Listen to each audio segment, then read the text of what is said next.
نبی کے صحابہ کے راستے پہ چل کے دلوں کا سکون ہم نے حاصل کیا ہے.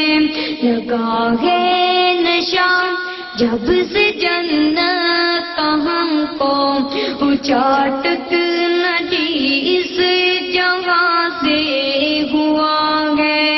نبی کے صحابہ کے راستے پہ چل کے اعوذ باللہ من الشیطان الرجیم.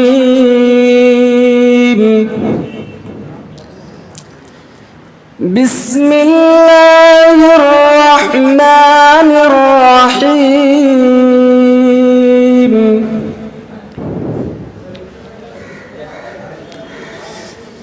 افحسبتم انما خلقناكم عبثا وانکم الینا لا ترجعون. فتعالى الله الملك الحق لا إله إلا هو رب العرش الكريم. ومن يدع مع الله إلها آخر لا برهان له به فإنما حسابه عند ربه إنه لا يفلح الكافرون. وقل رب اغفر وارحم وأنت خير الراحمين. السلام علیکم ورحمۃ اللہ وبرکاتہ.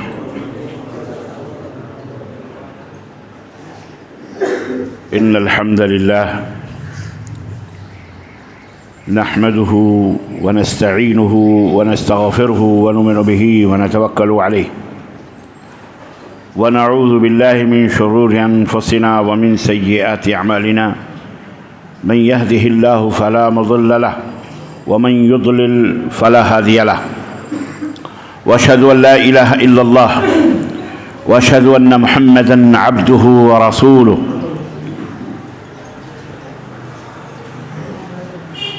أما بعد فإن خير الحديث كتاب الله وخير الهدي هدي محمد صلى الله عليه وسلم وشر الأمور محدثاتها وكل محدثة بدعة وكل بدعة ضلالة وكل ضلالة في النار. قال الله تعالى يا أيها الذين آمنوا اتقوا الله حق تقاته ولا تموتن إلا وأنتم مسلمون. يا أيها الناس اتقوا ربكم الذي خلقكم من نفس واحدة وخلق منها زوجها وبث منهما رجالا كثيرا ونساء واتقوا الله الذي تساءلون به والأرحام إن الله كان عليكم رقيبا. يا أيها الذين آمنوا اتقوا الله وقولوا قولا سديدا يصلح لكم أعمالكم ويغفر لكم ذنوبكم ومن يطع الله ورسوله فقد فاز فوزا عظيما. اللهم صل على محمد وعلى آل محمد كما صليت على إبراهيم وعلى آل إبراهيم إنك حميد مجيد. اللهم بارك على محمد وعلى آل محمد كما باركت على إبراهيم وعلى آل إبراهيم إنك حميد مجيد. تمام قسم کی حمد و ثنا، کبریائی اور بڑائی اس اللہ عز و جل کے لیے لائق و زیبہ ہے جس نے ہمیں اور آپ کو پیدا فرمایا، اور بیش بہا درود و سلام اس ذات مبارکہ مطہرہ پر جن کا نام نامی اسم گرامی احمد مجتبیٰ محمد مصطفیٰ صلی اللہ علیہ وسلم. برادران اسلام،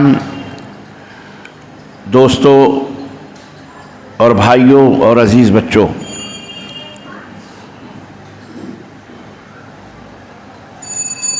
بڑی مسرت اور خوشی کی بات ہے کہ آپ کے اس اللہ کے گھر میں، اس مسجد میں، مسجد اہل حدیث میں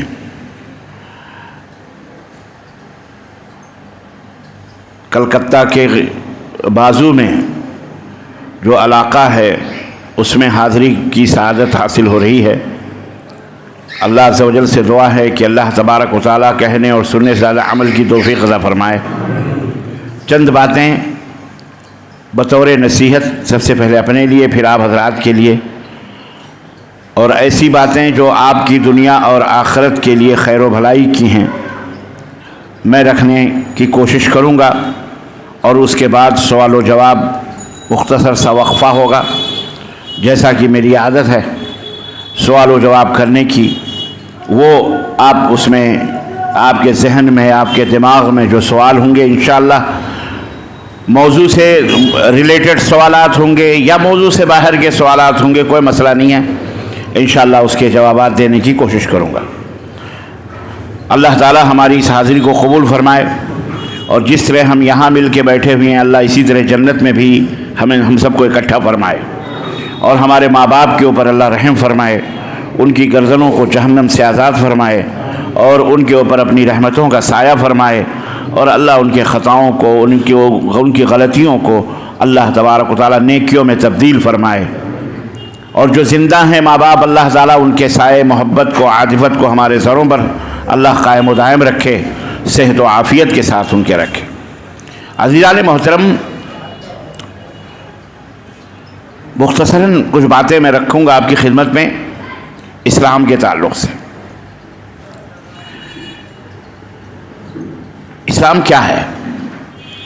ہم سب مسلمان اپنے آپ کو کہتے ہیں، لیکن کیا کبھی ہم نے اس بات کا علم حاصل کرنے کی کوشش کی کہ اسلام کا مطلب کیا ہے؟ ہم مسلمان ہیں تو کیوں ہیں؟ یہ بہت بنیادی بات ہے، اور بہت کم لوگ اس بنیادی بات کی طرف اپنے عوام کو، اپنے لوگوں کو متنبہ کرتے ہیں۔ میں اس بنیادی بات کو اس لیے آپ کے ذہن میں بٹھانا چاہ رہا ہوں تاکہ ہمارے اوپر جو ایک ذمہ داری ہے، ایک بوجھ ہے، وہ بوجھ ہلکا ہو سکے، اور آپ بھی اس بوجھ میں شیئرنگ کریں، آپ بھی پارٹنر بنیں، آپ بھی اس ذمہ داری کو قبول کریں، آپ کی بھی ذمہ داری بنے۔ اس لیے یہ علم آپ کو پہنچانا چاہ رہا ہوں میں، اور یہ جانکاری آپ کو دینا چاہ رہا ہوں، اور اس لیے بھی کہ ہماری اور آپ کی کامیابی اسی کے اندر پوشیدہ ہے، اسی علم میں، اسی جانکاری میں، اور اس کے اوپر عمل کرنے میں۔ تیسرا سبب یہ ہے کہ اللہ عز و جل نے ہمیں اور آپ کو اسی علم کو حاصل کرنے اور دوسروں تک پہنچانے کے لیے نبیوں اور رسولوں کا سلسلہ جاری فرمایا، اور جس میں آخری رسول، آخری نبی، ہمارے اور آپ کے آخری نبی حضرت محمد الرسول اللہ صلی اللہ علیہ وسلم۔ چوتھی بات یہ ہے کہ اللہ نے اپنے رسول کو بھیجا خالی ہاتھ نہیں دے، بلکہ آپ کو وحی پر مبنی ایک اعلیٰ کتاب جسے القرآن الکریم کہا جاتا ہے یا قرآن مجید کہا جاتا ہے، وہ اسے دے کر کے بھیجا۔ 23 سال کے اندر، کتنے سال کے اندر؟ 23 برس میں سبقن دھیرے دھیرے جب ضرورت پڑی، حاجت پڑی، آیت کریمہ کو اتارا، آیت کریمہ کو اپنے نبی کے اوپر نازل فرمایا، کبھی فرشتے کے ذریعے، کبھی ڈائریکٹ، کبھی کچھ گھنٹیوں کی آواز جیسے، کبھی ہاتف غیبی سے، الغرض مختلف انداز سے اس قرآن کریم کو اپنے نبی کے اوپر نازل فرمایا۔ اور پھر ایک دن آیا کہ یہ 30 پاروں کے اندر یہ پورا قرآن ہمارے سامنے آج ہماری خدمت، آج ہمارے لیے موجود ہے۔ تو اس قرآن کے اندر وہ سارا علم موجود ہے۔ اس لیے بھی میں آج آپ کی خدمت میں یہ باتیں رکھنا چاہ رہا ہوں کہ یہ ہماری ذمہ داری ہے کہ ہم اس قرآن کے میسج کو، اللہ کی اس وحی کو، اللہ کے اس پیغام کو اپنے اس بھارت دیش کے اندر 140 کروڑ جس میں کم و بیش جو بھی ہم ہیں آپ ہیں 17، کوئی کہتا 20، کوئی کہتا 30، کوئی کہتا 35 سال میں ہم کچھ بھی ہوں. اور افسوس تو یہ ہے کہ ان 20 یا 25% میں ایسے لوگ ہیں جو بیچارے ان کو خود پتہ نہیں ہے اسلام کیا ہے. وہ خود بہت سارے کوڑے کباڑ لے کر کے اور اس کے اوپر رنگ و روغن کر کے اسلام لوگوں کو متعارف کروا رہے. یہ بھی اسلام ہے، یہ بھی اسلام ہے جس کا اسلام سے کوئی رشتہ ہی نہیں، تعلق ہی نہیں. جو اسلام جس سے ابا کرتا ہے، انکار کرتا ہے، یہ اسلام نہیں ہے. ہمارے مسلمان اس کو لوگوں کے درمیان پروڈکٹ بنا کر کے یہ بھی اسلام ہے. افسوس اس بات کا ہے اس میں بچے کھچے آپ لوگ ہیں جنہیں اہل الحدیث کہا جاتا ہے، جن کے اوپر شروع سے ہی ظلم و ستم کے پہاڑ توڑے جا رہے ہیں. اور یہ ظلم و ستم کے پہاڑ شیطان اور اس کے بندے ہی توڑ رہے ہیں، کوئی دوسرا نہیں توڑ رہا ہے. شیطان اور اس کے بندے ہی ہیں. ایک چھوٹی سی مسجد آپ کو اس علاقے میں مل گئی، آپ نے ایک چھوٹی سی مسجد قائم کی. یاروں کی تو بڑی بڑی مسجدیں ہوں گی، لیکن اللہ تبارک و تعالیٰ کے ہاں کمیت مقصود نہیں ہے. اللہ تبارک و تعالیٰ کے ہاں کوانٹیٹی اللہ نہیں دیکھتا ہے. اللہ کوانٹیٹی نہیں دیکھتا بلکہ کوالٹی دیکھتا ہے. کیا دیکھتا ہے؟ کوالٹی. کوالٹی کیسی ہے؟ میڈ ان چائنا مال تو بہت سارا مارکیٹ میں پڑا ہوا ہے، لیکن میڈ ان جاپان کون سا مال ہے؟ کوالٹی کیا ہے اس کی؟ یہ اصل ہے. کم من فئۃ قلیلۃ غلبت فئۃ کثیرہ باذن اللہ. اللہ رب العزت کے یہاں چھوٹی چھوٹی کتنی جماعتیں ہیں جو بڑی بڑی جماعتوں کو نگل گئیں، بڑی بڑی جماعتیں پگھل گئیں ان کے سامنے، سجدریز ہو گئیں. بڑی بڑی جماعتیں ختم ہو گئیں، مغلوب ہو گئیں. اللہ کے حکم سے اللہ نے انہیں غلبہ عطا فرمایا ہے. تاریخ بھی موجود ہے ہماری. غزوہ بدر میں 313 اور کہاں 1000 کا مقابلہ. نبی کریم صلی اللہ علیہ وسلم نے چمچماتے ہوئے چراغوں کو طوفان کے سامنے کھڑا کر دیا لا کے. اللہ نے غلبہ عطا فرمایا. کھجور کی ٹہنیاں ان کے ایمان کی دولت اور برکت اور ایقان اور اللہ پر توکل کی وجہ سے کھجور کی ٹہنیاں چمکدار تلواروں کی شکل میں نکل گئیں. یہ بھی تاریخ ہمارے پاس موجود ہے.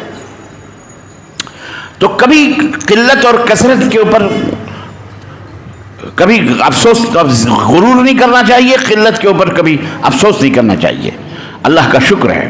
لیکن آپ ہی ہیں، کریم ہیں. دہی اتنا بڑا بٹکے میں رکھا جاتا ہے لیکن اس میں گھی اتنا ہی نکلتا ہے، مسکا اتنا ہی نکلتا ہے کہ نہیں؟ اصل وہی کریم ہے. آپ وہ کریم ہو، آپ وہ گھی ہو. اللہ رب العزت نے آپ کو کتاب اللہ اور سنت رسول اللہ صلی اللہ علیہ وسلم کا علم عطا فرمایا ہے، فہم اور سمجھ دی ہے کہ صرف ایک اللہ کو پکارنے سے ہمارا مسئلہ حل ہو جائے گا. وہی مشکل کشا ہے، وہی حاجت روا ہے، وہی ہمارے دلوں کے علیم و بذات الصدور، دلوں کی جو دھڑکنیں ہیں اس دھڑکنوں کو جاننے والا ہے. وہی مالک کل ہے، وہی مارتا ہے، وہی جلاتا ہے. یخرج الحی من المیت، وہی مردے سے زندے کو نکالتا ہے اور وہی زندے کو مردہ کرتا ہے. وہی ساری کائنات کے اندر تدبیر کرتا ہے. وہی سب کا خالق ہے، وہی سب کا مالک ہے، وہی سب کا داتا ہے، وہی رزاق ہے. هو الرزاق ذو القوة المتین، وہی سب سے زیادہ مضبوط روزی دینے والا ہے. واللہ یرزق من یشاء بغیر حساب، وہی ہے جو بے حساب بے کتاب جس کو چاہتا ہے روزی عطا فرماتا ہے. حضرت مریم محراب میں بیٹھی اللہ کی بندگی کر رہی ہیں اکیلی. حضرت زکریا پہنچتے ہیں، دیکھتے ہیں سامنے قسم قسم کے فروٹ رکھے ہوئے ہیں. یہ انگور، یہ سیب، یہ کھجور اور یہ جناب علی قسم قسم کے میوے، قسم قسم کے فروٹ رکھے ہوئے ہیں. بڑے حیرت سے کہتے ہیں کہ بے موسم کے بھی پھل،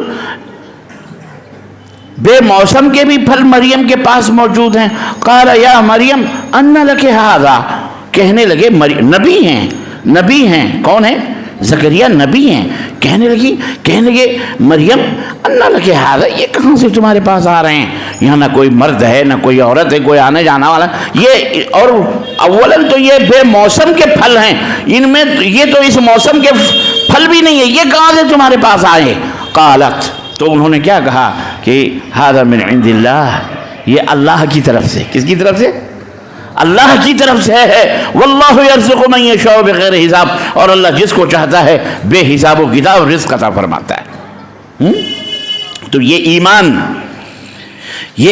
ہے، یہ علم ہے اس ایمان اور اس اسلام کے بارے میں. دیکھیں یہ بات اس لیے میں آپ کو بتانا چاہ رہا تھا اسلام کے بارے میں، تاکہ آپ جس دین کو مان رہے ہیں وہ دین کیا ہے؟ بولو. اسلام ہے. وہ دین کیا ہے؟ اسلام ہے. یہ دین ہے، یہ مذہب نہیں ہے. اسلام کوئی مذہب نہیں ہے، یہ بات یاد رکھنا. ہمارے بہت سارے مولانا مولوی حضرات پی ایچ ڈی ڈاکٹریٹ کیے ہوئے ڈگریوں ہولڈر، وہ کہتے بھی اسلام مذہب ہے. وہ بولنے میں نکل جاتا ہے ان کو غیر شعوری طور پر یا شعوری طور پر، پتہ ہی نہیں ہے بیچاروں کو.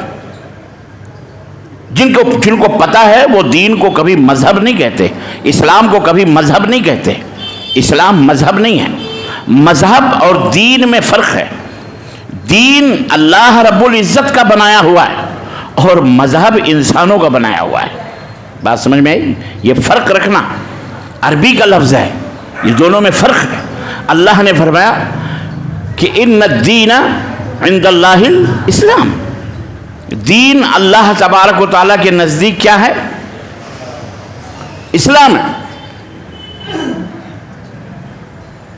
الیوم اکملت لکم دینکم، اے لوگوں آج کے دن میں نے تمہارے دین کو مکمل کر دیا. واتممت علیکم نعمتی، اور میں نے اپنی نعمت پوری کر دی. ورضیت لکم الاسلام دینا، اور دین اسلام کو میں نے پسند کیا. میرا پسندیدہ دین کیا ہے؟ اسلام ہے. اللہ کا محبوب دین کون سا دین ہے؟ اسلام ہے. آپ سے قبر میں بھی یہی پوچھا جائے گا، من ربک کا، تمہارا رب کون ہے؟ یہاں بڑے غور کی بات ہے، غور کرنے کی بات ہے. رب کہتے ہیں پالن ہار کو.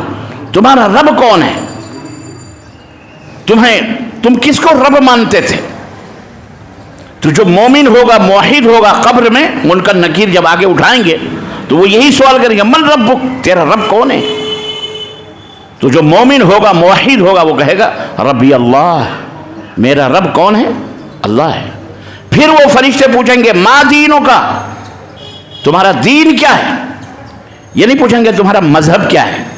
تو تم چلاؤ میرا مذہب شافعی ہے، میرا مذہب حنفی ہے، میں تو مذہب مالکی کا. چلاتے نا یہاں بہت سارے لوگ، مسجدوں کے اوپر بھی لکھتے رہتے ہیں یہ ہم مذہب سنی حنفی لوگ ہیں. مسلمان بنو، مسلمان کیا بنو؟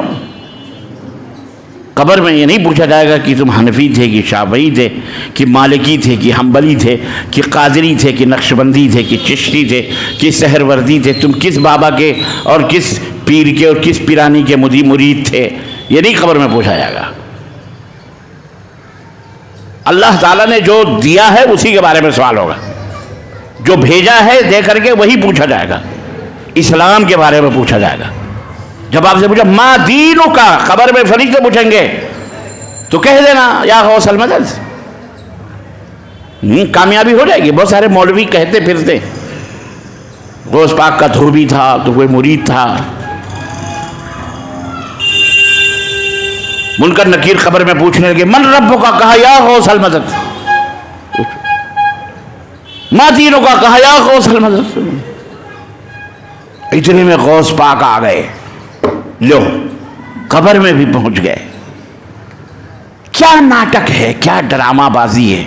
اور مسلمان بیٹھ کر کے آپ جیسے کہتے سبحان اللہ. ماتم ہے ایسی عقلوں پر، افسوس ایسے دماغوں پر. یہ باولو اتنی بھی عقل نہیں ہے تجھے کہ بھائی ٹرانسمیٹر لگایا ہوا تھا قبر میں؟ قبر میں کیا ہو رہا ہے اوپر والے کو پتہ کیسے چلا؟ اتنی تو سوچو. یہ کھسک گیا ہے، کھسک گئی ہے کھوپڑی تمہاری، پاگل ہو. لیکن جب انسان توحید سے خالی ہوتا ہے تو اللہ رب العزت نے فرمایا کہ جو مشرکین ہیں اولئک کل انعام، اولئک کل انعام بل ہم اضل، یہ جانور ہیں، جانور، بلکہ یہ جانوروں سے بھی بدتر ہیں، جانوروں سے بھی بدتر ہیں۔ یہ مشرک جو ہوتا ہے وہ دنیا کا سب سے ذلیل ترین مخلوق میں سے شمار ہوتا ہے۔ مشرک حیوان اور جانوروں سے بھی بدتر ہوتا ہے۔ یہی بول رہی ہے گائے، ایسا لگتا ہے جیسے وہ بھی کہہ رہی ہے، بات بالکل صحیح کہہ رہے ہیں مولوی صاحب، میرا بچہ میرا دودھ پیتا ہے، میرا بچہ ہے، میں اس کی اماں ہوں، میرا دودھ پیتا ہے، اور انسان مجھے اماں بنا کر میرا دودھ پینے کے بجائے دریا، ندی اور پتھر پہ ڈالتا ہے اور میرا موت پیتا ہے۔ کیا پیتا ہے؟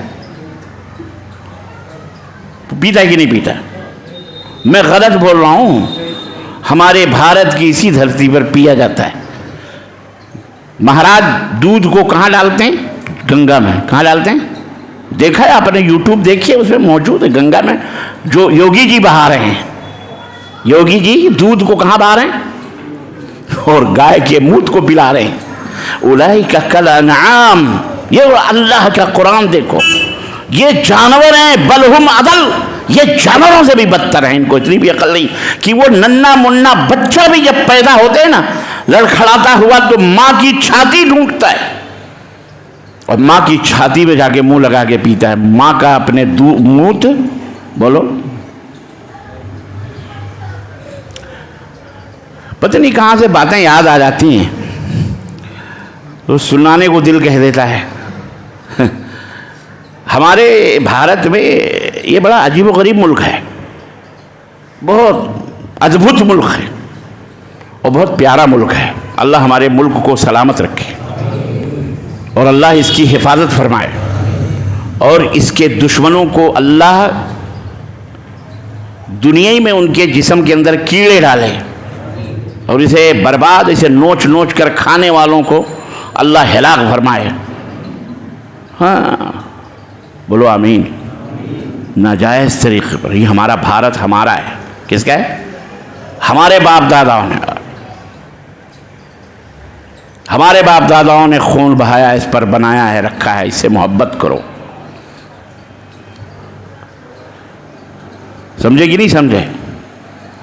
یاد آ جاتی، ہمارے بھارت کے ایک وزیر اعظم تھے، پرائم منسٹر، نرالے پرائم منسٹر تو ہمارے بھارت کو ملتے ہی ہیں، ایک سے ایک ادبھت پرائم منسٹر ملتے ہیں، عجیب و غریب۔ مر گئے۔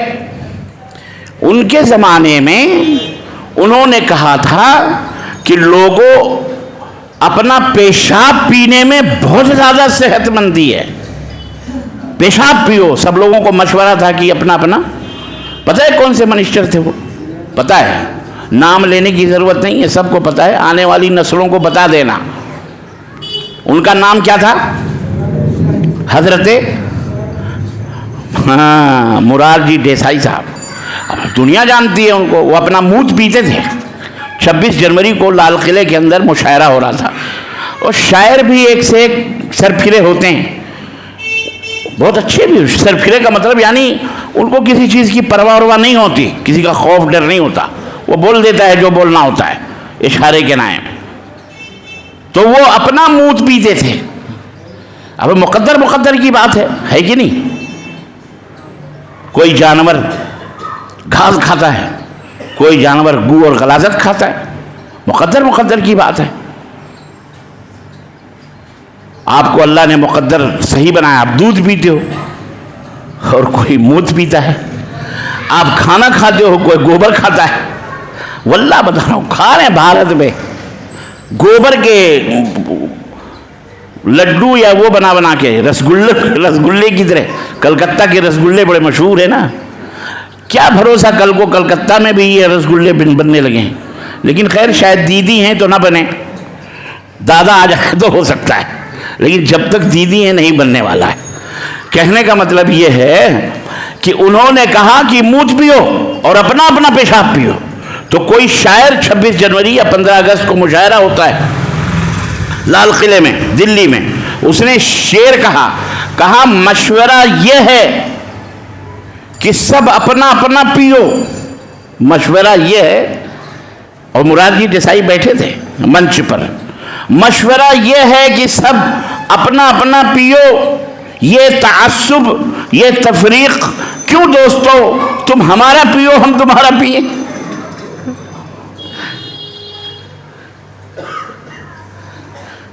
تو اللہ کا شکر ادا کرو کہ اللہ نے آپ کو اسلام جیسی دولت عطا فرمائی ہے. ورنہ اگر آپ بھی اسلام کی دولت سے محروم ہوتے نا تو آپ بھی کسی کھاڑی یا کسی گائے کے پچھواڑے میں کھڑے ہو کر کے منہ لگائے ہوتے. آپ شکر ادا کرو اللہ کا کہ اللہ نے آپ کو, سب سے زیادہ شکر یہ ادا کرو کہ آپ کو اللہ نے اسلام کی دولت سے آشنا کیا. اب یہ اسلام ہے کیا؟ یہ اسلام وہ نہیں ہے جو لوگ آپ کو روڈوں سڑکوں پر, جنہیں اپنے گھر کا پتہ نہیں, وہ آپ کے گھر کا ایڈریس بتاتے پھر رہے ہیں کہ صاحب یہ اسلام ہے کہ ایک دوسرے کو مارو کاٹو قتل کرو خون کرو. صاحب یہ اسلام ہے کہ اسلام عورتوں کو 4 دیواریوں میں بند کر کے ظلم کرا. صاحب یہ اسلام ہے, یہ اسلام ہے, یہ اسلام ہے کہ جانوروں پر ظلم کرو, یہ اسلام ہے کہ عورت کے اوپر ظلم, یہ اسلام ہے. اس طرح سے غلط سلط باتوں کو اور ہمارے اپنے ذاتی افعال اور کردار کو غیر اسلامی کردار اور غیر اسلامی اعمال, غیر اسلامی کلچر, غیر اسلامی افعال, غیر اسلامی کرتوت جو بنام مسلمان اپنے کلچر, اپنے سماج اور اپنے معاشرے اور اپنی سوسائٹیوں میں جو اسلام سے دور ہے وہ کرتا ہے, اس کو لوگ مدعا بنا کر کے دنیا کے اندر پرموٹ کرتے ہیں کہ صاحب یہ اسلام ہے, یہ اسلام, یہ اسلام ہے. ابا نے وہاں سے 10 اپنا ٹاور گروا دیا, ان کے ابا نے اپنا ٹاور 9/11 کو گروا دیا. اب پوری کیوں اسلام بڑھ رہا تھا, پورا امریکہ مسلمان ہونے کے اوپر در پہ تھا, اب بدنام کر رہا تھا کسی طرح سے. یہ آپ کیا سمجھتے ہیں کرسچنوں کو؟ اب یہ تو ورلڈ ٹریڈ سینٹر, یہ تو معمولی سی قربانی تھی, یہ کوئی قربانی ہے, لیکن انہوں نے گروا دیا اپنا جہاز وہاز ڈال کر کے اور تہمت لگا دی کہ صاحب یہ فلانے مسلمانوں کا کارنامہ ہے, انہوں نے ایسا کیا. مسلمان بیچارہ سوچ بھی نہیں سکتا تھا وہاں تک پہنچنے کے لیے. اور پھر الٹا چور کوتوال کو ڈانٹے, لے کے جہاز اور لے کے جناب علی فوج افغانستان پہ چڑھ دوڑا, پاکستان کو گلا دبایا, تو وہاں اپنا فورس قائم کر دیا, یہاں بنا وہاں بنا, اور اسامہ بن لادن کو ڈھونڈتے جناب علی صاحب پورے ملکوں کو سب کو تباہ اور برباد کر دیا. ڈرامہ. اور ہم بیٹھے تماشا دیکھتے رہے. صاحب عزیزان محترم, بات لمبی نہیں ہونی چاہیے, مختصر. اسلام کو بدنام کرنے کے لیے انہوں نے جو سازش کی, جو چال چلی, اللہ نے وَمَكَرُوا وَمَكَرَ اللَّهُ وَاللَّهُ خَيْرُ الْمَاكِرِينَ, ان کی چالیں اللہ نے انہی کے اوپر پلٹ دیں. وہ اسلام کو کیا بدنام کرتے, وہ اسلام کو کیا رسوا کرتے, وہ خود در بدر ہو گئے, ذلیل و رسوا ہوئے. اور اسلام بڑی تیزی کے ساتھ یورپ میں بھی پڑھا جانے لگا, برطانیہ میں بھی پڑھا جانے لگا, انگلینڈ میں بھی پڑھا جانے لگا, امریکہ میں بھی پڑھا جانے لگا, ہالینڈ, پوری دنیا میں اسلام پڑھا جانے لگا. اور زور شور سے لوگ اسلام کے اندر داخل ہونا شروع ہو گئے. ہر 3 یا 2 دن پر امریکہ کے اندر ایک مسجد کی تعمیر ہوتی ہے. آپ اندازہ لگائیے, اتنی تیزی کے ساتھ اللہ کے فضل سے اسلام پھیل رہا ہے. تو اسلام کی فطرت میں قدرت نے لچک دی ہے, اتنا ہی یہ ابھرے گا جتنا کہ دباؤ گے.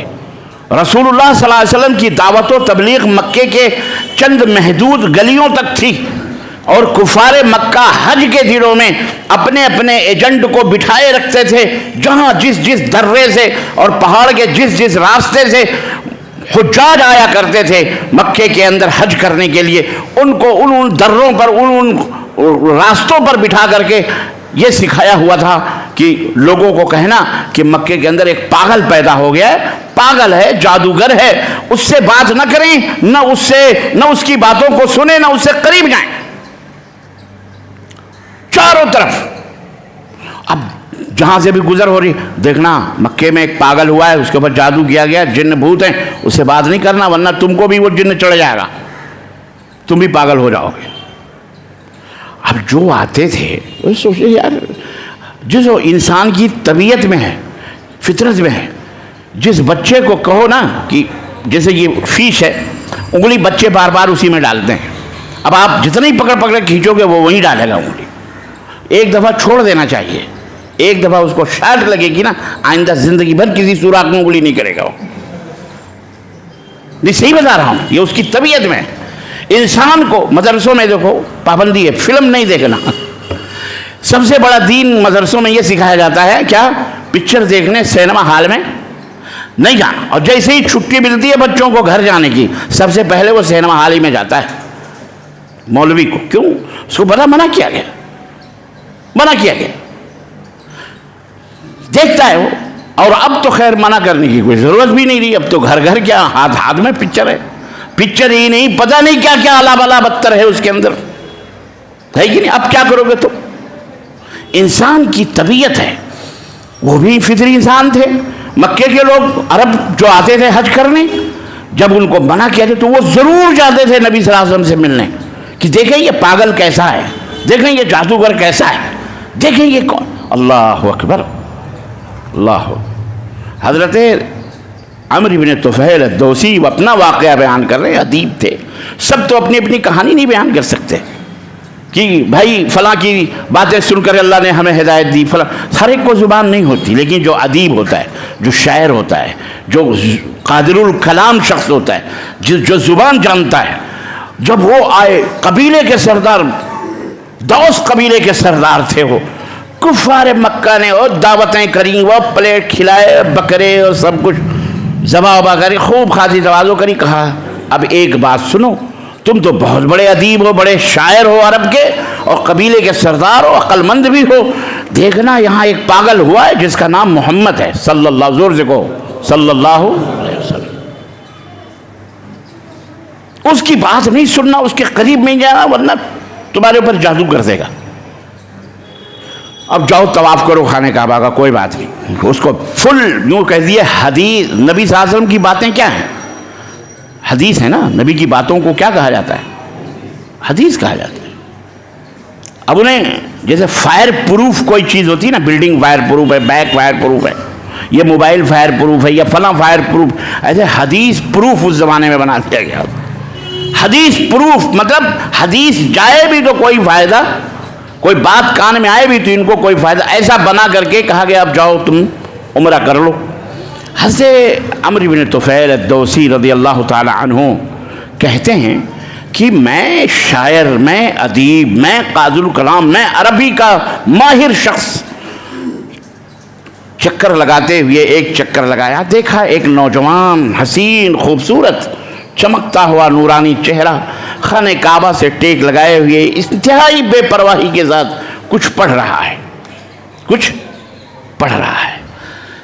ایک چکر میں نے لگایا، سوچا جانے دو، کیوں سنیں، کہیں ایسا نہ ہو کہ پاگل ہو جاؤں میں بھی.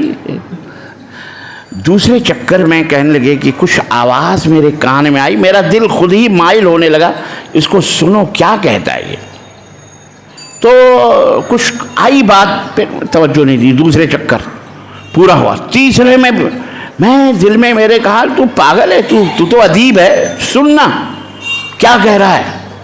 کہنے لگے میں نے کان لگایا تو وہ کچھ باتیں میرے دماغ میں آنا شروع ہوئی، کان سے جو سنی میں نے، اور میں نے سوچا یہ کوئی عجیب کلام ہے، یہ تو عربوں کا کلام بھی ہے عربی میں، لیکن یہ تو کچھ الگ باتیں ہیں. چوتھا، پانچواں، چھٹا، اب کان لگا کے ادھر جب پہنچتے تھے نبی کے پاس تو کان لگا دیتے تھے. ساتواں چکر مکمل کہنے لگے کرنے کے بعد میں نے سوچا یہ جاہل لوگ ہیں، ان کو کیا پتا، میں بھی تو سنوں کہ آخر یہ کیسا پاگل ہے، چہرے مہرے سے، شکل صورت سے تو نہ مجنوں لگ رہا ہے، نہ پاگل لگ رہا ہے، نہ اور اس کی باتیں بھی ایسی ہیں کہ جو کسی جادوگر کی باتیں بھی نہیں لگ رہی ہیں۔ کہا میں بیٹھ گیا، کہا جو تم پڑھ رہے ہو سناؤ۔ اللہ اکبر، اللہ اکبر۔ کہنے لگے اللہ کے رسول صلی اللہ علیہ وسلم قرآن کی تلاوت کر رہے تھے، سورہ طٰہٰ یا کچھ سورہ تھی، پڑھ رہے تھے، اور ادھر وہ پڑھتے جاتے تھے اور ہمارے کانوں میں اللہ کے کلام کے وہ رس گھلتے جاتے تھے، یہاں تک کہ میرے دل کی دنیا ہی بدلتی جاتی تھی، اور میں نے کہا واللہ یہ کسی انسان کا کلام نہیں ہو سکتا ہے، یہ زبان کسی انسان کی نہیں ہو سکتی، یہ تو کوئی غیبی کلام ہے۔ تم کون ہو؟ کیا پیغام ہے تمہارا؟ تم کیا دعوت دیتے ہو؟ انہوں نے کہا میں اللہ کا رسول ہوں، میں اللہ کا نبی ہوں، میں اسلام لے کر کے آیا ہوں جس کے اندر سلامتی ہے، جس کے اندر امن ہے، جس کے اندر جنت ہے، جو اللہ کی رضا اور خوشنودی کا مظہر ہے۔ میں وہ دین لوگوں کے لیے آیا ہوں جو ایک اللہ کی عبادت کا حکم دیتا ہے، کسی مخلوق کی کسی چیز کی عبادت و بندگی کا حکم نہیں دیتا ہے، میں وہ اسلام لے کے آیا ہوں۔ کہا اگر تمہارا یہ اسلام ہے تو مجھے بھی پسند ہے، اشہد ان لا الہ الا اللہ وان محمدا عبدہ ورسولہ۔ اللہ اکبر، مجھے بھی کلمہ پڑھا کے اپنے غلاموں میں شریک کر لو۔ نبی کائنات نے کلمہ پیش کیا، کلمہ شہادت پیش کی، کلمہ پڑھ لیا، دل کی دنیا مضبوط ہو گئی، مومن ہو گئے۔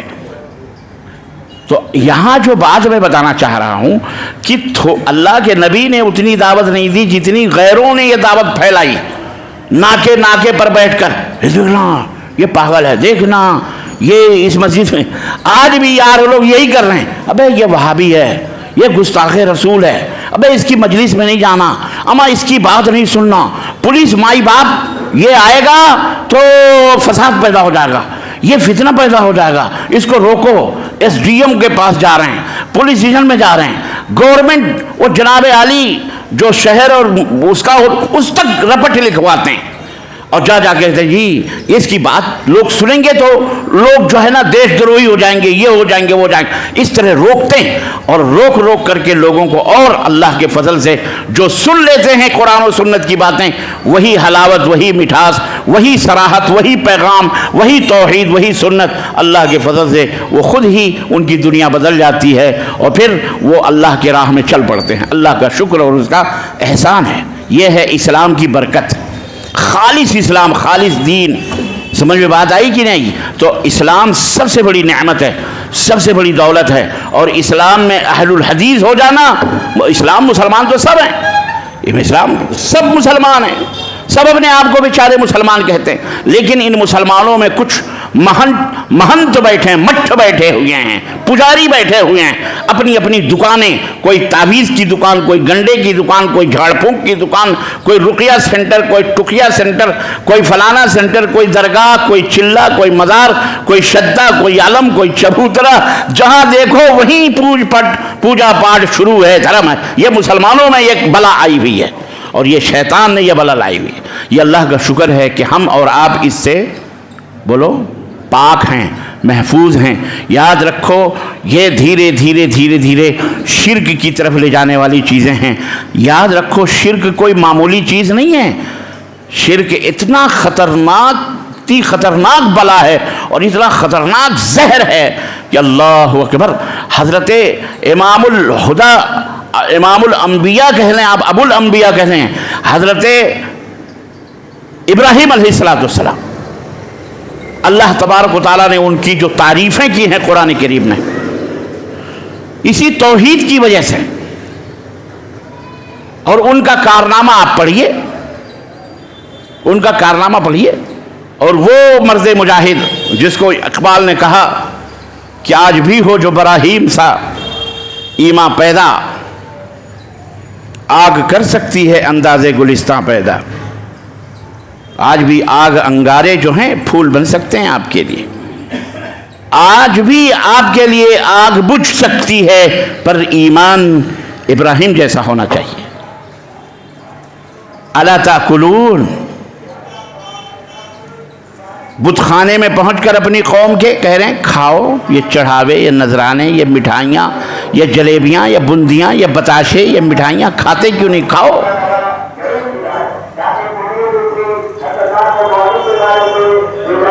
کھاؤ. بولتے کیوں نہیں؟ بولتے کیوں نہیں؟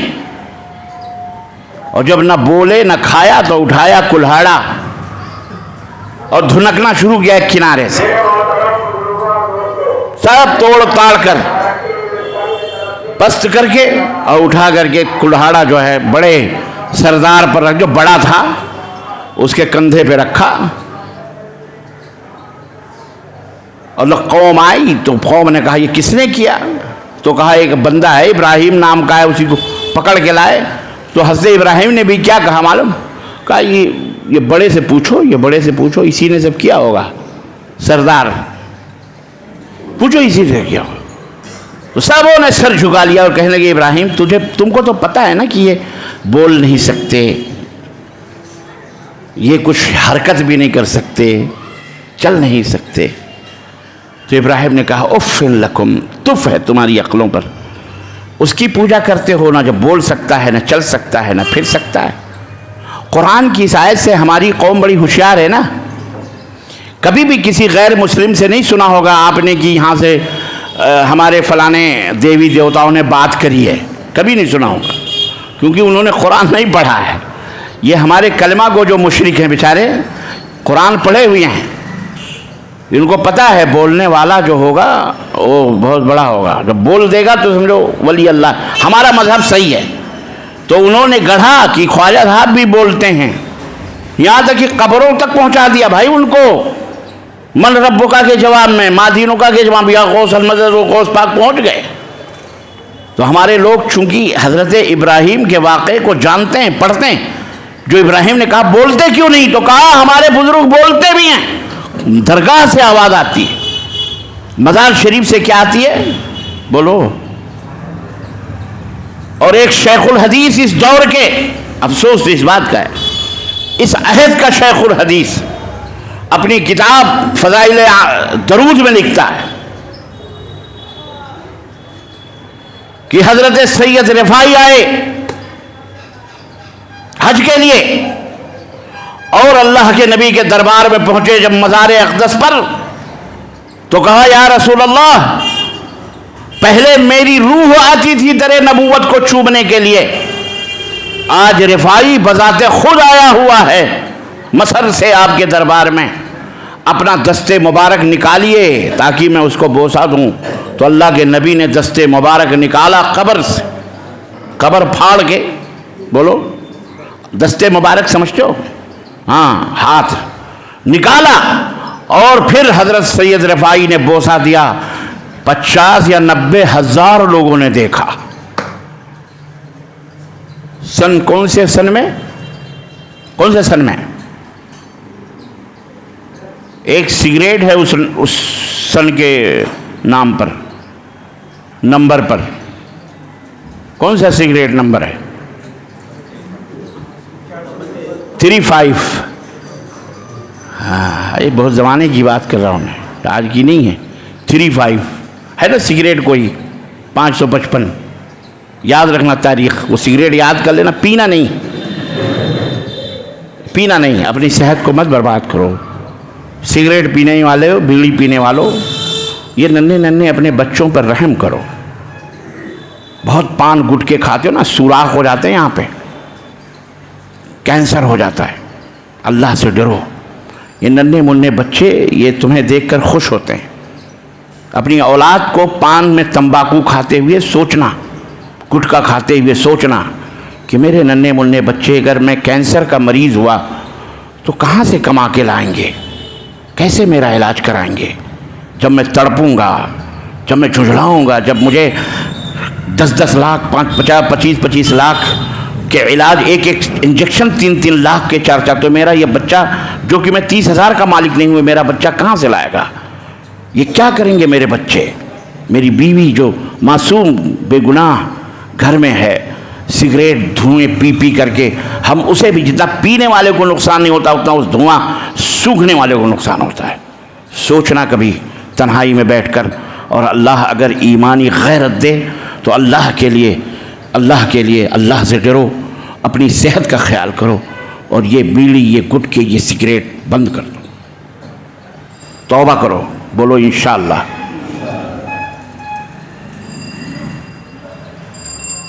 توبہ کرو اللہ تعالیٰ سے، اور بہت آسان ہے یہ۔ بعض لوگ کہتے ہیں کہ ہم چھوڑ دیں گے تھوڑا تھوڑا کر کے، نہ، جب عہد کیا تو عہد کیا۔ رمضان میں 12 گھنٹے تو آپ بغیر گٹکے اور بغیر بیڑی سگریٹ کے رہتے ہو، یعنی گویا آپ کے اندر وہ مادہ، وہ قوت مانعہ موجود ہے جو 12 گھنٹے آپ کو کنٹرول کر سکتی ہے۔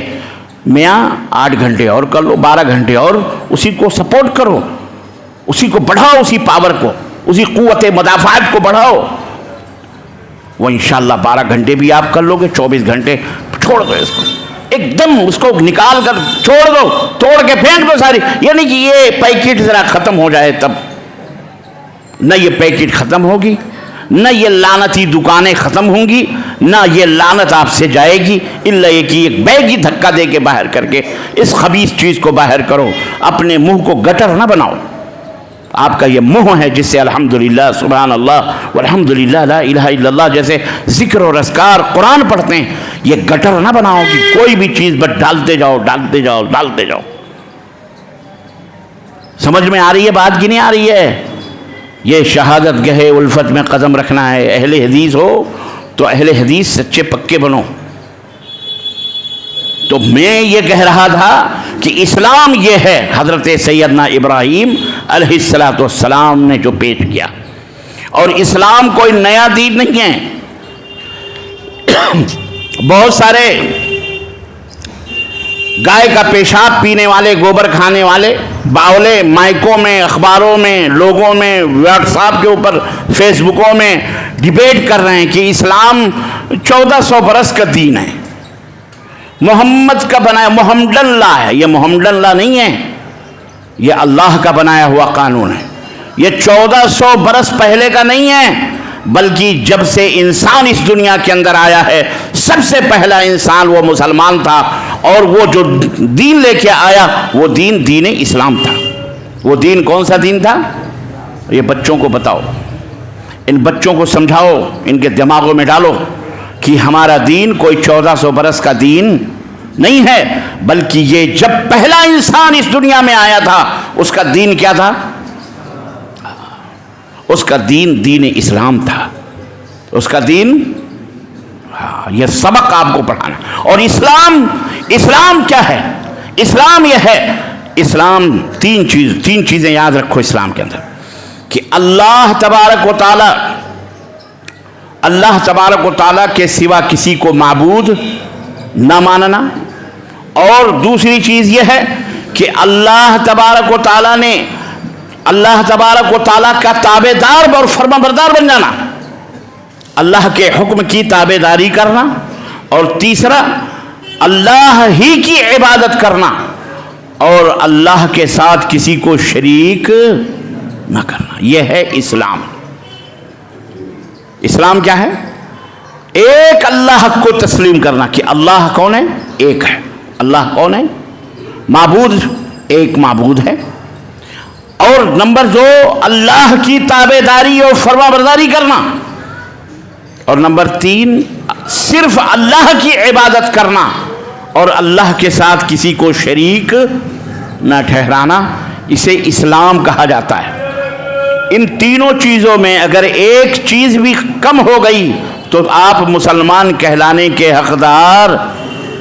نمبر 1، کیسے مثال دیتا ہوں میں ادھارن کے طریقے پر۔ اگر کوئی شخص کہتا ہے کہ میں صرف اللہ کا تابع دار ہوں، لیکن وہ کہتا ہے اللہ واللہ کچھ بھی نہیں ہے، اللہ نہیں ہے۔ ارے بھائی، جب اللہ ہی نہیں ہے تو تو تابع داری کا دم کیسے بھر رہا ہے؟ تو پھر وہ مسلمان ہو سکتا ہے جو اللہ ہی کو نہ تسلیم کرے؟ اگر وہ اللہ کو تسلیم کرتا ہے لیکن کہتا ہے میری مرضی، میں اللہ کو مانتا ہوں کہ اللہ ہے، لیکن میری مرضی، اللہ نے مجھے، میں خود مختار ہوں، میں جو چاہوں کروں، میرے اوپر کوئی پابندی نہیں ہوئی، تو ایسا بندہ بھی مسلمان ہو سکتا؟ بولو نہیں۔ اللہ کی تابع داری کرنا ضروری ہے۔ اللہ نے جن باتوں کا حکم دیا اس کو ماننا ضروری ہے، اللہ نے جن باتوں سے منع کیا اس سے رک جانا ضروری ہے، تب وہ ہوگا مسلمان۔ اور نمبر 3، صرف اللہ کی عبادت کرنا، اللہ کے ساتھ کسی کو شریک اور ساجیدار نہ بنانا۔ اب وہ 2 چیزیں مانتا ہے، اللہ کی تابعداری کرنے کا دعویٰ کرتا ہے، اللہ کو بھی مانتا ہے، لیکن وہ اللہ کے ساتھ غیروں کو شریک بھی کرتا ہے، وہ اللہ کی بھی عبادت کرتا ہے اور غیروں کو بھی پکارتا ہے، اپنی مدد کے لیے، اپنے مشکل کشائی کے لیے، اپنی حاجت روائی کے لیے فریاد کرتا ہے، تو ایسا بندہ بھی مسلمان نہیں ہے، ایسا بندہ مشرک کہلاتا ہے۔ کیا کہلاتا ہے؟ یہ اصول یاد رکھنا۔ یہ ہے اسلام۔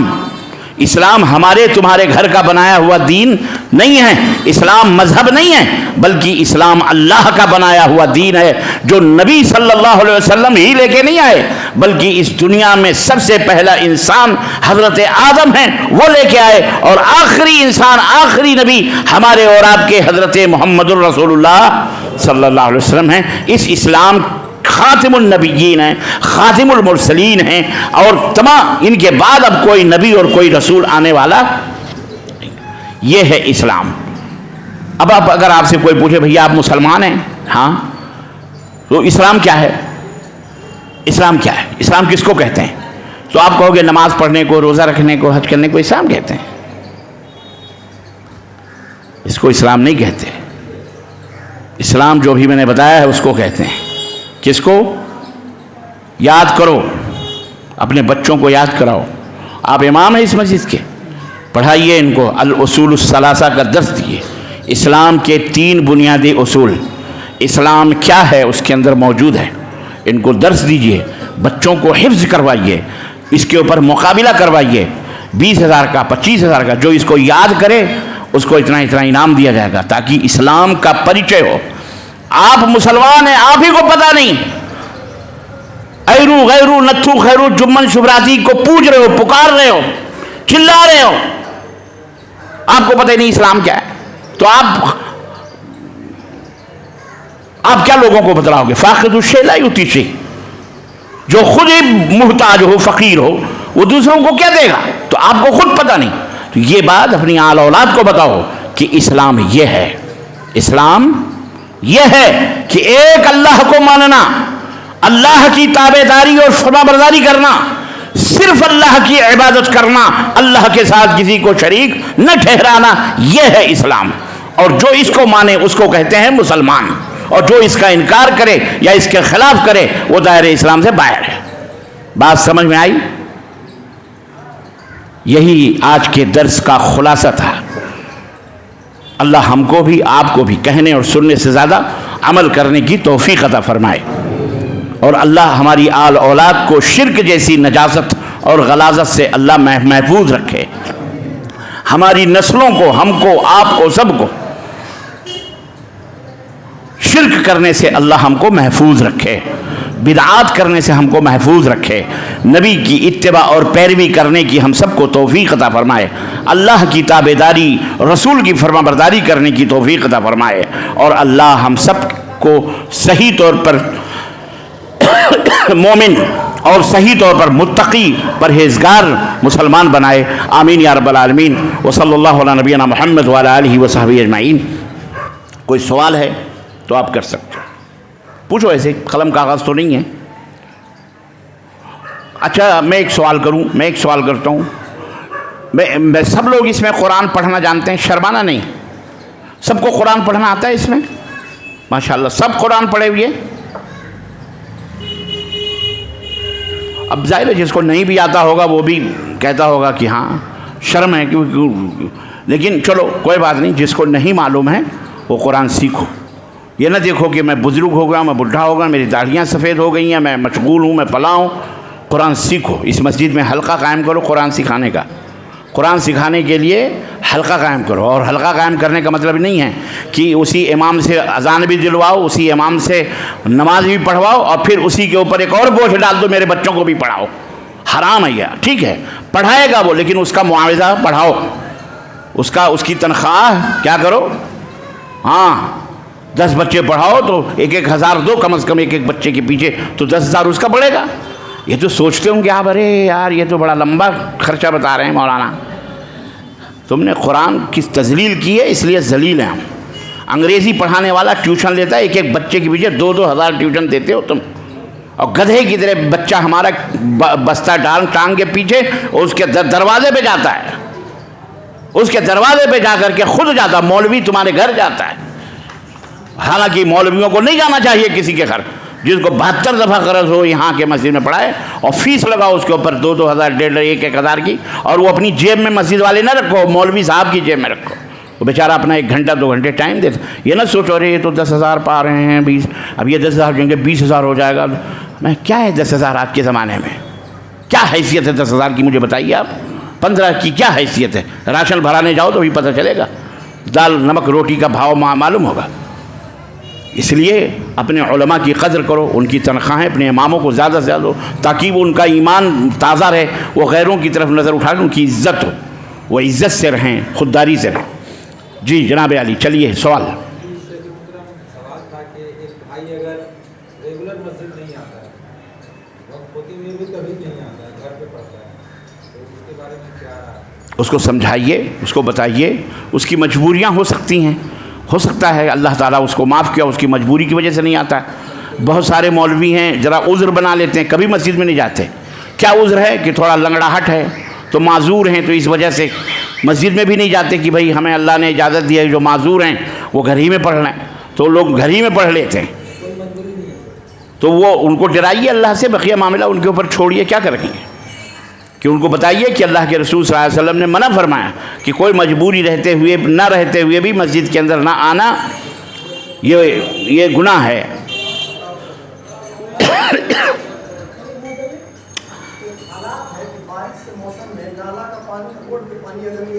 جی جی نہیں، بارش اگر سنو بات ہی ختم، نالا بہے نہ بہے، نالا بہے نہ بہے برادرم، نالے کو مارو گولی. نالا بہے نہ بہے، صرف بارش ہو جائے نا، بارش ہو رہی ہے تو جو مسجد میں ہے انہیں جمع بین الصلاتین کر لینا چاہیے. مغرب اگر بارش ہو رہی ہے تو عشاء کے ساتھ مل کے پڑھ لو، اور اگر ظہر میں بارش ہو رہی ہے تو عصر پڑھ لو. بات ہی ختم. نالا چاہے بھلے نہ بہے، سیمنٹڈ روڈ ہو، سنو میری بات، بارش ہو رہی ہو تو اپنے گھر میں نماز پڑھو. صلوا فی رحالکم، اللہ کے رسول صلی اللہ علیہ وسلم کا پیغام. اس سنت کو بھی زندہ کرو بھائیو، زبردستی نہ گلے میں پھندے ڈال کے بیٹھو. اسلام کیا آسان ہے. نالا بہ رہا کیسے آئے گا بندہ؟ اما بارش ہی ہو جائے، صرف بارش ہو جائے، آندھی طوفان آ جائیں تو بھی اپنے گھروں میں پڑھ لو. اسلام اس کا نام ہے. زبردستی گھسیٹ کے مسجد میں لانے کا نام اسلام نہیں ہے. بات سمجھ میں آئی؟ جی. داڑھی کو چھوڑ دینا چاہیے، معاف کر دینا چاہیے. وعفو اللحى وقص الشوارب، اور مونچھوں کو چھوٹی کرو اور داڑھیوں کو بڑھاؤ. اللہ ہم سب کو اس کی توفیق عطا فرمائے. جی کون سے پتھر؟ اچھا اس پر واللہ اگر انگلی یہ پیر میں پہننا جائز ہوتا تو میں اسے پیر میں بھی پہنتا. اسلام میں کسی بھی پتھر کے اندر کوئی خوبی نہیں ہے، اور اس کے اندر کوئی خوبی تسلیم کرنا یہ کفر ہے، یہ بے ایمانی ہے. سمجھ رہے ہیں؟ حضرت اسی بدعقیدگی کو کفار مکہ کی حضرت سیدنا عمر فاروق اعظم رضی اللہ تعالیٰ عنہ ایک دفعہ طواف کر رہے تھے، خانہ کعبہ کا چکر لگا رہے تھے، اور خانہ کعبہ کے اس حجر اسود کے پاس ٹکے اور کہنے لگے انی اعلم انک حجر لا تنفع ولا تضر. مجھے پتہ ہے کہ تو ایک پتھر ہے، اے حجر اسود تو ایک پتھر ہے، تو نہ نفع پہنچا سکتا ہے نہ نقصان پہنچا سکتا ہے، لیکن چونکہ تجھے میرے نبی نے چوما ہے، میرے نبی نے تجھے چوما ہے، اس لیے میں بھی چوم رہا ہوں. اگر میرے نبی نے تجھے چوما نہ ہوتا تو میں چوم تجھے بھی. تو جب حجر اسود کے اندر کوئی نفع نقصان نہیں تو اس کے علاوہ یہ جو پہاڑ اور پتھر ہیں ان کے اندر کون سی خوبی آئے گی کہ یہ فیروزی کلر ہے، یہ فلانی کلر ہے، یہ پہنو گے تو 2-2 3-3 شادیاں ہو جائیں گی، یہ پہنو گے تو رڑوے سے بچ جاؤ گے، یہ پڑھو گے تو تم ٹاٹا برلا ہو جاؤ گے، یہ پہنو گے تو تم امبانی بن جاؤ گے۔ اگر ایسا ہوتا تو آج کسی کے ہاتھوں میں ایک نہیں 4 5 انگوٹھیاں ڈھکے ہوئے رہتے پہنے ہوئے، ہے کہ نہیں؟ لیکن کچھ نہیں ہے جی۔ جتنے بھی یہ مقدر بتانے والے ہیں نا، جو دوسروں کے مقدر بتاتے ہیں، یہ سارے روڈوں پہ بیٹھے رہتے ہیں۔ ان دیکھو بے غیرت، تو اپنا مقدر اپنا مقدر کیوں نہیں دیکھ لیتا؟ اور اگر اس پتھر کے اندر اتنی خوبی ہے تو اپنا مقدر کیوں نہیں بنا لیتا؟ یہ سب باولے لوگ ہیں، اور باولے ان کے پیچھے جاتے ہیں جن کے دلوں میں توحید نہیں ہے، جن کے پاس ایمان نہیں ہے۔ ایمان ہوتا، سمجھ ہوتی، تو یہ نہ موت پیتے، نہ گوبر کھاتے، نہ پتھر پوجتے، نہ یہاں جاتے۔ جی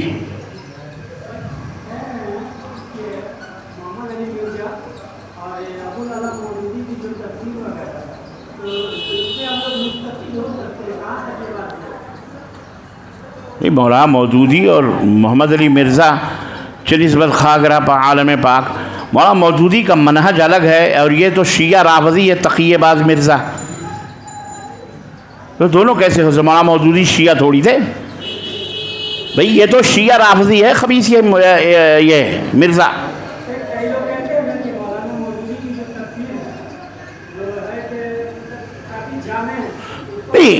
اس میں بھی غلطیاں ہیں، جہاں غلطیاں اسے چھوڑ دو، جو اچھی چیزیں لے لو، بات ختم۔ خذ ما صفا دع کدل، جو اچھی چیزیں ہیں کسی کی بھی ہے لے لو، جو بری ہے اسے چھوڑ دو۔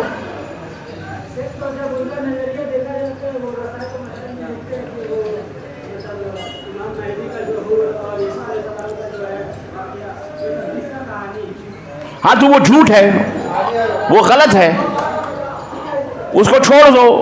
اللہ تعالیٰ ان کے ساتھ وہ معاملہ کرے جس کے مودودی صاحب مستحق ہیں، بات ہی ختم۔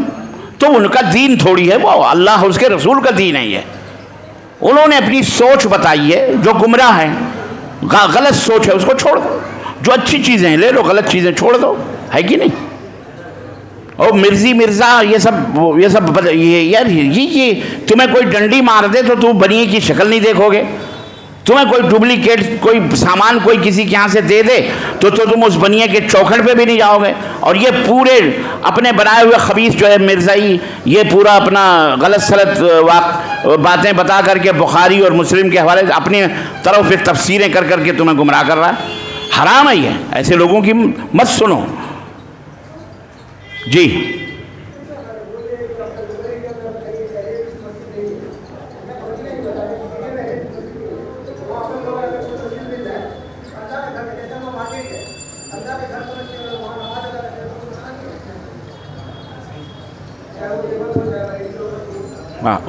نہیں مسجد میں نماز پڑھنے سے کوئی منع نہیں کر رہا ہے، مسجد میں نماز پڑھیے، اللہ کہ اس میں قبر نہ ہو۔ اگر قبر ہے تو کسی کی بھی مسجد ہے اس میں نماز پڑھنا جائز، اس کے ساتھ جماعت کے ساتھ۔ اچھا اگر آپ کو یہ پتہ، چلے دیکھیں ایک بات بتاؤں، اگر آپ کو یہ پتہ ہو کہ اس مسجد کا امام بے وضو نماز پڑھاتا ہے تو آپ اس کے پیچھے نماز پڑھو گے؟ کیوں؟ اچھا واہ، بس وہ جواب ہو گیا، وہی سمجھ میں آ گیا، وہی جواب ہے تمام۔ سیدھی بات ہے نا، میں نے کوئی غلط بات کہی؟ ماشاءاللہ کافی سمجھدار ہیں آپ لوگ۔ بعض ظلم الیقین صلح کلی مولوی ہیں ہمارے یہاں بھی، پڑھ لو۔ میں نے کہا نا بھائی، بے وضو اگر آپ کو پتہ چل جائے کہ یہ بے وضو ہے تو اس کے پیچھے نماز ہو جائے گی۔ یہ امام صاحب ہیں، آپ کے اہل حدیث ہیں نا، میں آپ کا امام، میں اپنے اوپر لے لوں۔ آپ کو پتہ چلے معراج ربانی بے وضو نماز پڑھا رہا ہے، آپ پڑھو گے میرے پیچھے نماز؟ میں قسمیں کھاؤں، میں قرآن کے حوالے دوں، میں کہوں میں مدنی ہوں، میں نے اتنے حج کیے، میں وہاں سے فارغ ہوں، آپ پڑھو گے؟ بھائی تم کہیں سے بھی فارغ ہو، یہ بے وضو کے پیچھے تو میری نماز۔ تو یہ بعض لوگوں نے یہ شبہ جو ڈالا ہوا ہے کہ صاحب یہ کافر لوگوں کو بناتے ہیں، صرف کافر کے پیچھے نماز جائز نہیں ہے، اس کو بولو بے غیرت، صرف کافر ہی نہیں، بے وضو کے پیچھے بھی نماز بولو۔ اب بتاؤ، وضو بنانا، یہ وضو جو ہے یہ ایمان ہے یا اسلام ہے؟ تو سب سے پہلے تو ایمان ہی ہے نا، ایمان کے بعد ہی وضو ہے، نماز ہے۔ اب جب جس کا وضو جو سیکنڈ درجے میں فیل ہے، جب اس کے پیچھے نماز نہیں، تو جو پہلے ہی درجے میں فیل ہو اس کے پیچھے کہاں سے نماز ہے؟ جی سوال ہے کہ ایک آدمی جو ہے اس لیے امام کے پیچھے نماز نہیں پڑھتا، ہاں؟ ایک آدمی اس لیے امام کے پیچھے نماز نہیں پڑھتا ہے، امام صاحب جو ہے تنخواہ لیتے ہیں، اچھا، اس کے تعلق سے کیا؟ ایسا ہے اسے اللہ کی عبادت بھی نہیں کرنی چاہیے پھر، کیونکہ وہ اللہ سے روزیاں حاصل کرتا ہے، جب کھاتا ہے جبھی اللہ یاد آتا ہے اسے، تو اسے عبادت بھی اللہ کی نہیں کرنا چاہیے، بھوکے پیٹ عبادت کرنا چاہیے بے غرض ہو کر کے۔ کیا ضرورت ہے اللہ سے روزی لینے کی؟ اسے چاہیے کہ اپنی آنکھیں اپنے کان بھی نکال کے پھینک دے، کیونکہ یہ سب اللہ نے دیے ہیں، کسی کا احسان نہیں۔ بات نہیں سمجھ میں آئی؟ اس کا کہنا ہے کہ امام صاحب تنخواہ لیتے ہیں، تو اس کا میرا کہنا ہے کہ تو اللہ کا دیا ہوا کھاتا ہے، پھر تو اللہ کی عبادت کرتا ہے، کیوں کھاتا ہے اللہ کا دیا ہوا؟ امام کسی کے باپ کا نہیں کھاتا، وہ اپنی محنت کرتا ہے، نماز پڑھاتا ہے، آپ کے پاس 24 گھنٹے رہتا ہے، اس لیے وہ مزدوری نہیں ہے، وہ اس کی مزدوری کوئی نہیں دے سکتا ہے، اس کے معاش کے لیے آپ جو کچھ بھی دیتے ہو وہ اس کی روزی روٹی کا ہے، بس ذریعہ ہیں آپ، بس اور کچھ نہیں ہے۔ اس مسجد میں اگر امام نہیں رہے گا تو مسجد کیا ہوگی؟ یہ ویران ہو جائے گی، یہ جس کی بھی مرضی آئے گی۔ بھیا کسی کا موبائل ہے دیکھو، اللہ جزائے خیر دے آپ کو، اللہ ہر مسلمان کو آپ جیسا مسلمان بنائے بھائی۔ چلو بھائی اب جھگڑا مت کرو، شکریہ ادا کرو، جزاک اللہ خیر بول، نہیں شکریہ جزاک اللہ خیر۔ جی سمجھ میں آیا بھیا؟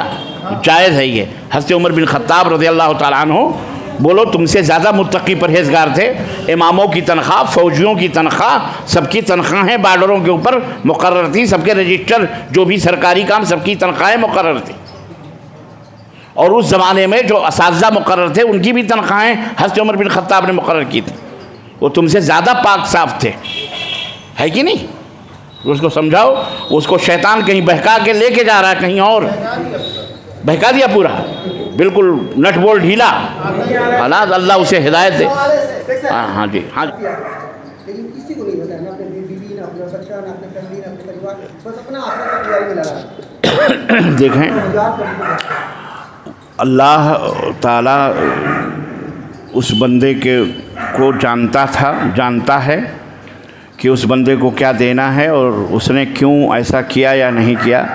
وہ بندہ اس وقت اگر ہوتا تو ہم اس سے پوچھتے کہ تیری کیا مجبوری تھی کہ اپنے گھر والوں کو تو بتایا نہیں، سمجھایا نہیں، یا اپنے گھر والوں کو ایسا تعلیم نہیں دیا، یا محلے والوں کو کیوں نہیں، تو اس کے بارے میں تو ہم کیا بتا سکتے ہیں؟ اللہ ہی جانتا ہے کہ اس بندے کے ساتھ اس کو کیا کرنا ہے، کہ اس بندے کی کیا مجبوریاں تھیں، یہ ہم نہیں جانتے، اس لیے اس کو اللہ کے اوپر چھوڑ دو۔ جب وہ مر گیا جو اس کا معاملہ اللہ کے حوالے ہے، ہم کچھ نہیں کہہ سکتے اس کے بارے میں، خاموشی ہمارے لیے یہی بہتر ہے۔ رحم اس کے لیے دعا کریں کہ اللہ اس کی مغفرت فرمائے، اللہ اس کے اوپر رحم فرمائے، بس۔ جی میرا سوال ہے، اگر کوئی بھی مسئلہ ہے، کوئی بھی مسئلے کا حل قرآن اور سنت سے ثابت ہے، اگر کوئی شخص پیش کر رہا ہے کہ ابو بکر یہ ہمارے لیے یہی مسئلے پہ ہم عمل کریں گے، قرآن اور سنت میں واضح ہو گیا بات، تو نہیں مانیں گے، وہ حوالہ پیش کر رہا ابھی یہ کرتے ہیں، اب ہم کریں، چاہے قرآن میں ہو یا حدیث میں، اس کو کیسے سمجھا جائے؟ جو قرآن اور حدیث میں آ گیا وما انا علیہ اصحابی، تو نبی صلی اللہ علیہ وسلم کی سنت میں جس بات کا خلاصہ ہو گیا ہم اس پہ نہ عمل کریں گے، یا صحابہ کا جو کچھ وہ اس پہ عمل کریں گے؟ ویری ڈینجر سوال ہے۔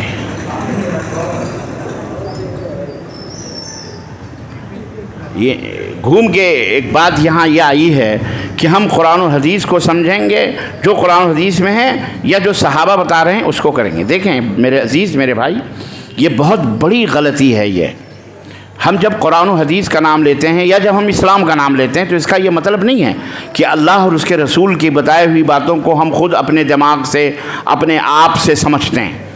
ایک شارٹ کٹ میں ایک بات ہوتی ہے، ایک تفصیل ہوتی ہے، ہاں، ایک شارٹ کٹ میں بات ہوتی ہے کہ جناب علی، جیسے میں کہوں کہ کیا کہتے ہیں بہار کس طرف ہے، تو آپ نے کہہ دیا مغرب یا مشرق کی طرف یا مغرب کی طرف ہے، ویسٹ میں ہے یا ایسٹ میں، اور ایک تفصیل ہوتی ہے۔